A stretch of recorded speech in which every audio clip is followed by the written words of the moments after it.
Welcome to Coffee and Conversation with Bell Healthcare Marketing. My name is Ryan Fowles, and I am an executive digital consultant for Bell Healthcare Marketing. We're actually here today to talk about changes and practice improvements during unexpected interruptions. I'm extremely excited. We have a very special guest with us today, Dr. Corey Hartman. He is the founder and medical director of Skin Wellness Dermatology in Birmingham, Alabama. Dr. Hartman frequently speaks on cosmetic procedures and social media marketing in dermatology at meetings all around the country.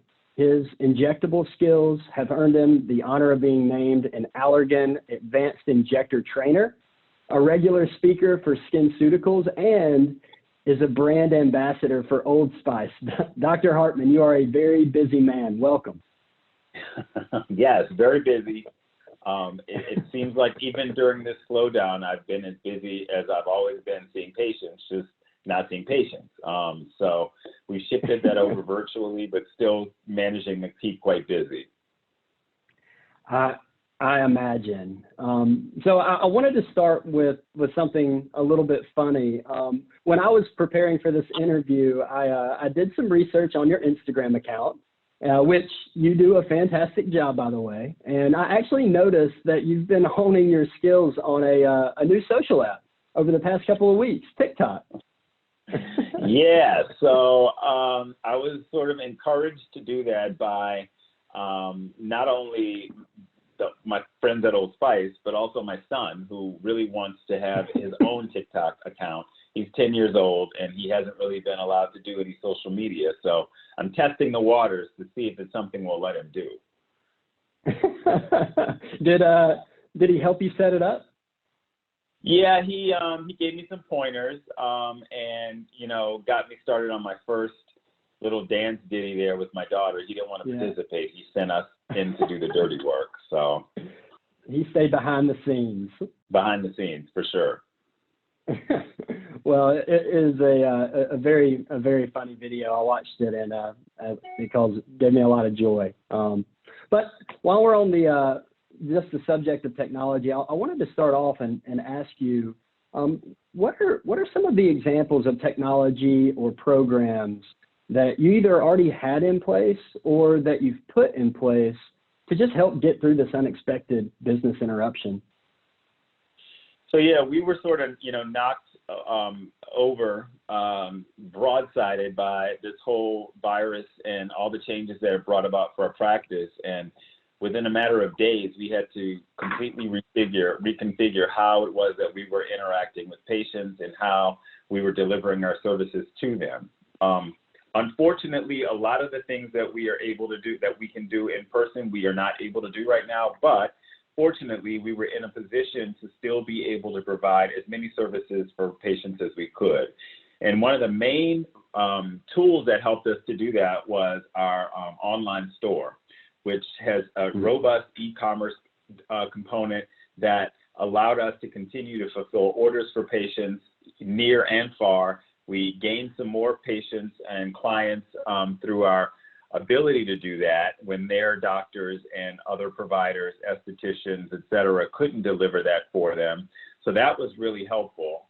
We man the store ourselves, but everything is managed digitally and electronically. So even for patients who are local, who want to come in, when we see them virtually, we encourage them to do all of the transaction online, and we can either ship it to them or we have the ability to let them pick it up during certain hours, which will avoid any potential exposure for the staff, the skeleton staff that we have working right now. So the e-commerce was huge. Another change that we made just a few weeks ago was we upgraded and updated our phone system that would allow patients to call in and have the same experience when they called, but our girls could be at their houses and pick up the phone and transfer extensions and do all the functions that they have in the office from their cell phone. Oh, wow. So that Fusion app was really, really helpful as well. But then we quickly discovered that in this new environment with a smaller staff and a smaller crew, phones were not really going to be our friend. We wanted to meet the people where they were, and so we decided that texting was a better option. That way we eliminated the loss of efficiency that voicemails can bring about. A phone call has to be in real time, but a text, you know, if I don't text you immediately back, it's not a big deal if it takes me 20 minutes, but there's no such thing on a phone call. You have to leave a voicemail, and then somebody has to retrieve the voicemail. And then patients, you know, need what they need, and so they're going to keep calling and keep leaving messages, and all that does is prolong the time that we can get to their needs because it's another voicemail to check. So we incorporated a new technology, it's new to us, called Clara, that is, it takes all the patient interaction phone calls and turns it into a text. And it doesn't require another download on their part, but it puts those messages into a portal that allows us to share information with patients through links. We can send documents.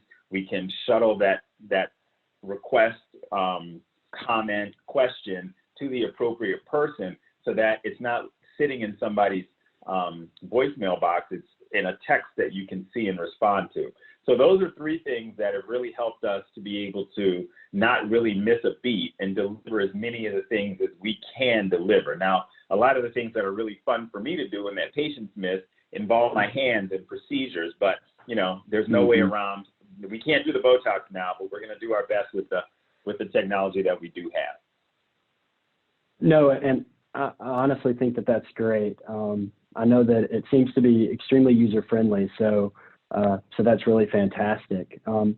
Another topic that I wanted to touch on in this was just geared around messaging. You know, we've all received a lot of different messages, whether that's through email or in social media, et cetera.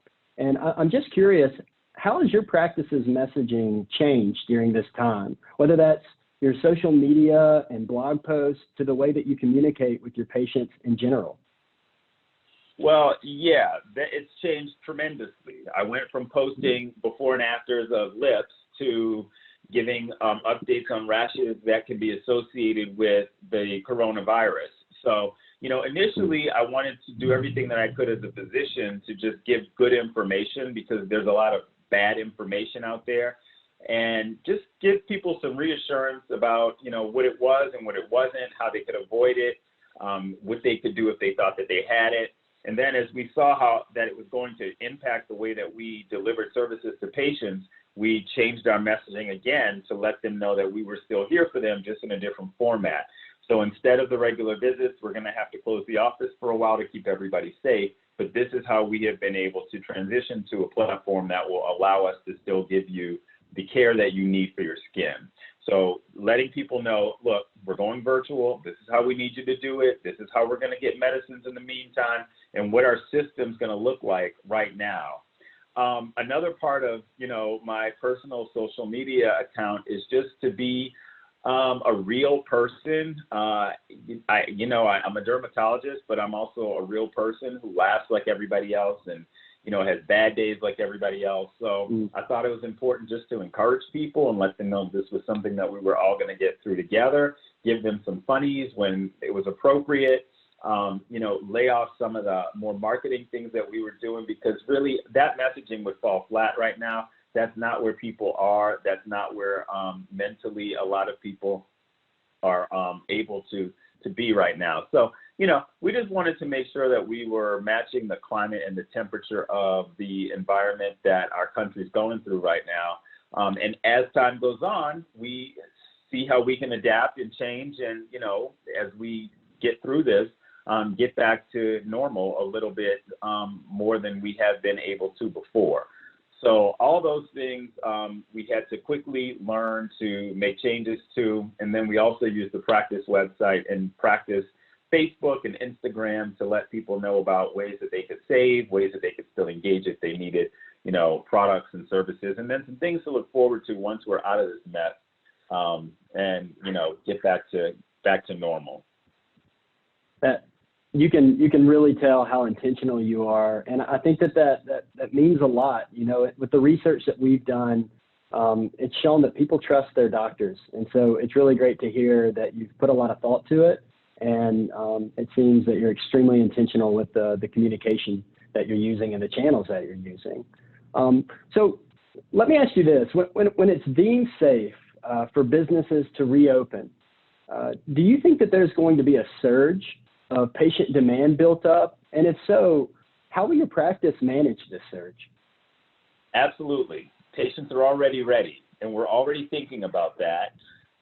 We are taking it like in 2-week intervals so that we don't get too far ahead of ourselves, since none of us really knows where we're going to be in 2 weeks, 4 weeks, 6 weeks. So we're keeping people on the schedule as much as we can. We know that we're going to have a big backlog of patients that have already missed their appointments for the last 3 to 4 weeks.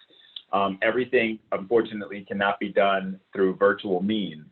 So we are already adding some extra hours. We start really early in the morning. We're going to add some extended hours. As patients get back to work, it may not be as easy for them to get off for appointments, and we're going to try to be sensitive to that. We're hiring some more people.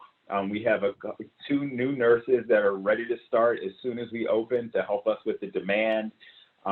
We may, talk about using, adding days, like for instance, all 4 providers in our office work 4 days a week, but I'm going to go ahead and open up on Fridays and start seeing patients so that we don't have people waiting longer than they need to wait, and so that we can catch up. But yeah, we're looking forward to the surge. I think it's going to be strong.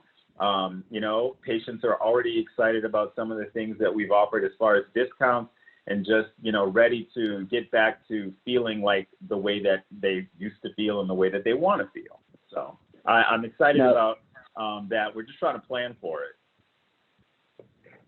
Yeah, I imagine that you're spending a lot of time planning on it. I know that myself, my wife, we both talked about it. We both have appointments that we need to come, and we're ready. So I imagine there is a lot of people out there that feel the same way.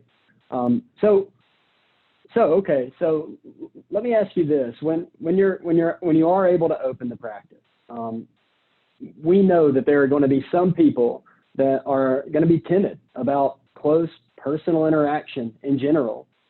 How is your practice planning to address that fear with patients? Well, Dr. Fauci has already said that we need to plan to not shake hands for the foreseeable future. I think that's just a really common sense, easy way to prevent a lot of communicable diseases that can be prevented. We're going to continue to wash our hands like we have been. I think everybody's really saw the importance of frequent hand washing through this whole ordeal, which is very helpful. And we're going to continue we're probably going to continue our limited interaction in the office that we started the 2 weeks that we were still open when this began. So we'll have patients wait in their cars still. We had a very good response to that. Patients were excited, and they felt that we had really taken the extra step to protect them and their safety. And we didn't get any pushback on that at all. And it was very efficient and convenient because everybody texts. So we had patients check in and then just wait in their cars. We're going to keep doing that. We're going to, of course, remain as clean as we always have been and step it up a notch, following all OSHA guidelines, but continuing to wipe everything down with wipes that, can handle all of these pathogens that we're dealing with these days. So we're going to keep that same mentality. I think for at least the next month or 2, we will proceed as if we're still dealing with this thing, because in actuality, it's still out there. So we don't want to go back to exactly what we used to do, but we also don't want to go overboard and make it uncomfortable. I think, we're going to get rid of the masks as soon as they say that we can, because that's something that makes the interaction a little less personal. But as long as we need to use it, we will. I think people would prefer the mask to no Botox at all. Absolutely. So my last question, just in closing, Dr. Hartman, thank you so much for your time. But I did want to give you the opportunity to just say what type of advice would you offer any other practices that are out there as we move forward? I would say get your technology game in order. This has taught us that if you were not ready, you did not have time to get ready. And people who didn't have an efficient means of delivering services in a way that was not so dependent on having patients come into the office, definitely missed opportunities to continue as much as they could. We were all interrupted, don't get me wrong. What we've been able to continue is a fraction of what we're used to doing, but it's better than nothing. So the fact that we had these things in place, and the fact that we had good systems and we had good staff who are smart and in tune and able to adapt to change at the last minute and the drop of the dime has been very, very helpful to helping us maintain some semblance of a functioning practice. So I would just say to make sure that your technology game is always on point and try to be the tip of the spear. That's great. That's great. Well, Dr. Hartman, thank you so much. I really appreciate you giving us the time, and I wish you and the practice nothing but the best. Thanks a lot, Ryan. We appreciate it.